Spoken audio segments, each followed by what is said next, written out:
ఒకప్పుడు గర్భంతో ఉన్న మహిళకి అబార్షన్ రిస్క్ ఉన్నా లేదా ముందు డెలివరీస్ దినాలు కాకముందు అయినా లేదా కవల పిల్లలున్నా బెడ్ రెస్ట్ తీసుకోండి అన్న సలహా ఎక్కువగా వింటుండేవాళ్ళం.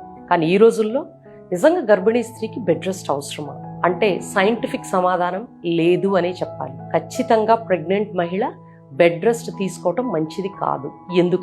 ఎందుకంటే రోజంతా పడుకొని ఉండటం వల్ల కాళ్లల్లో సోలియస్ మజిల్ ఫంక్షన్ తగ్గిపోయి కాళ్ళ నుంచి గుండెకి సరఫరా రక్తం జరగాల్సినంత జరగకపోవటం వల్ల కాళ్లల్లో ఆ బ్లడ్ అలాగే నిలబడిపోతుంది. ఆ నిలబడిపోయిన బ్లడ్ లో క్లాట్ ఫార్మేషన్, దాని తర్వాత అది డీప్ వెయిన్ థ్రాంబోసిస్ అనే కాంప్లికేషన్ కి దారి తీయటము ఎక్కువగా గమనిస్తాం. ఇదొక్కటే కాదు, పడుకో నుండి నడక తగ్గిపోవటం వల్ల లంగ్ కెపాసిటీ తగ్గుద్ది. మెడికల్ పరిభాషలో దాన్ని use it or lose it అంటారు. ఏ భాగాన్నైతే శరీరంలో మనం వాడమో దాన్ని క్రమేణా కోల్పోతాం. అంటే మజిల్ ఫంక్షనింగ్ తగ్గిస్తే మజిల్ అట్రోఫీ అంటే కండరాల వీక్నెస్ గమనిస్తాం. కాబట్టి ప్రెగ్నెన్సీలో there is no condition where bed rest is advised. Thank you.